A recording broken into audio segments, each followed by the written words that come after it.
What's up? Welcome into your daily Buckeye Blitz for a Saturday. Trying to get this out to you Friday night, but it's for Saturday's daily Blitz. So, September 21st, 2024 is your date.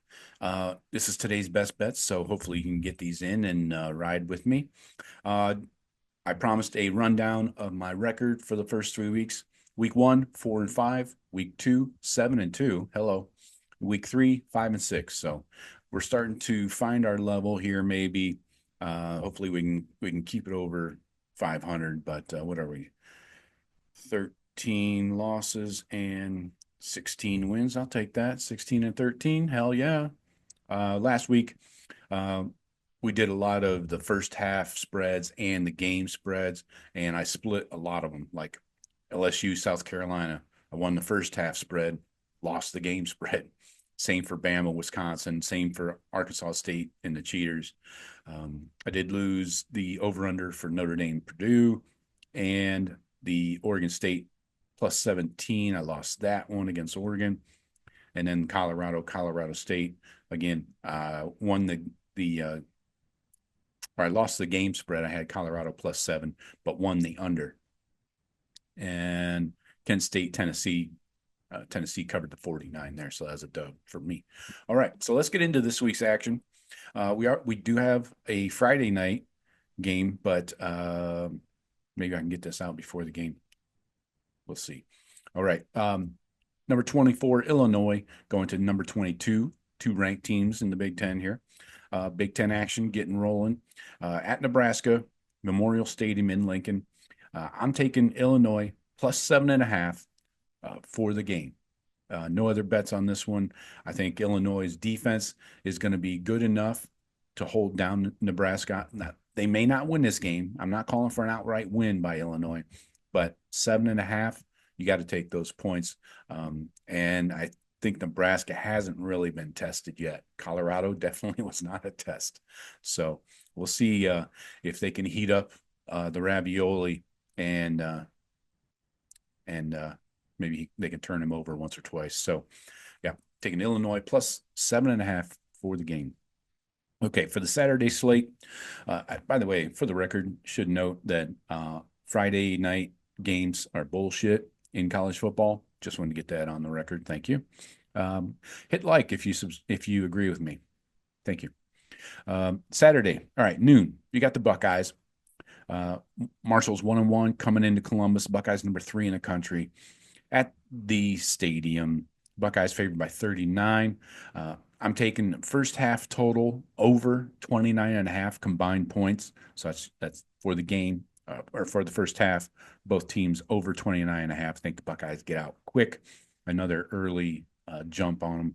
And then the home team total, the Buckeyes, I've got over 47.5. So Buckeyes provide all of the firepower here in both the first half and for the game. So I think 48 is easy money, and 30 in the first half is very easy. So that's what I got on the Buckeye game. Next up, noon on ABC, you got NC State at Clemson. Clemson's ranked number 21.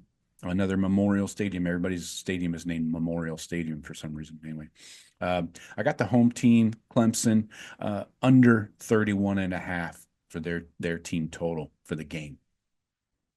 All right, moving along here. Noon on BTN, you got Charlotte visiting Indiana, another Memorial Stadium, 3 in a row. How about that? So Charlotte's coming to Bloomington.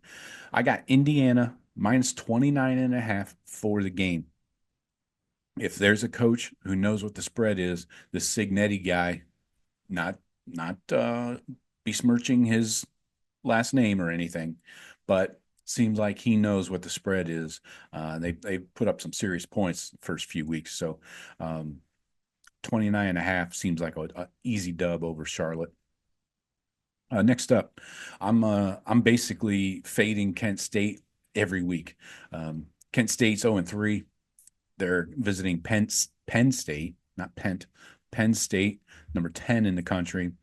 Beavs or the Knits are 2-0 coming to Beaver Stadium. Penn State's favored by 49 for the game. I'm taking that.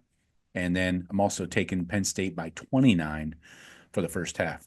So for the game and the first half, 49-29. Penn State beats the piss out of the Golden Flashes. Next up, 3:30 on CBS, you got number 11 USC visiting number 18, the Cheaters. That's what it says here on the schedule, the Cheaters. I don't make this stuff up. Anyway, USC is 2-0. The Cheaters 2-1 at their stadium. I'm taking. Oh, I got some serious numbers for you to listen to. Check these out. These are matchup numbers. USC offense versus Michigan's defense. Points per game. USC's putting up 37.5. That's 19th in the country. The Cheaters, they're 47th in the country in points allowed. Yards per game. USC's offense putting up 497. That's 13th in the country. The Cheaters allowing 304. That's 37th in the country. Passing yards. Sit down. You might want to listen to this. Yards per game passing. USC's offense, 336.5. That's 11th in the country. The Cheaters allowing 234.3. That's 79th in the country. Opponents passing per game. Holy crap. And completion percentage. USC's putting up 71.8%. That's 11th in the country.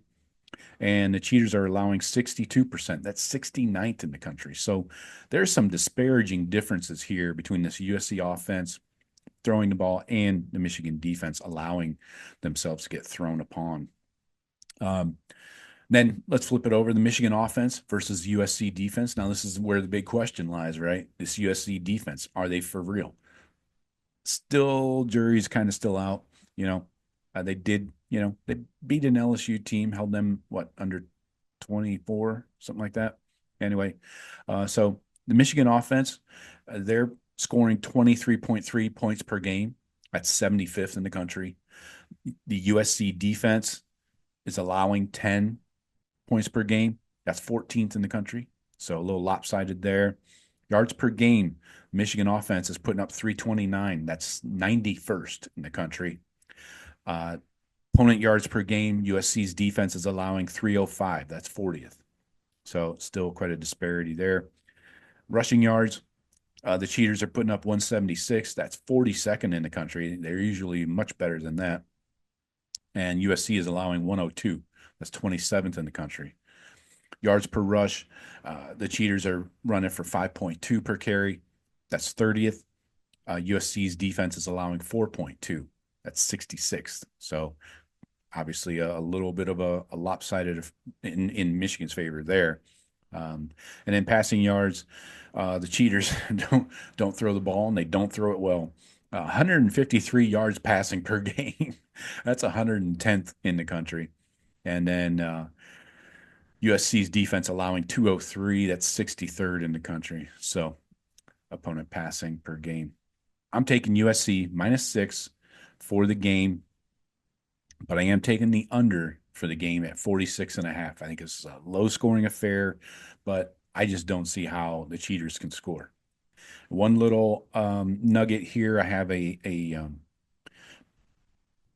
player bet, Alex Orji, under 124.5 passing yards. He was named the starter last Monday, I think it was. Maybe a Sunday, who cares?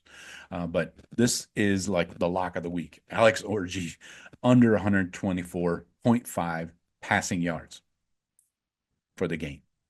Take that to the bank, the blood bank. Anyway, last game here, 7:30 on ABC. You got number 6, Tennessee, 3-0 against number 15, Oklahoma, another Memorial Stadium. Shocker.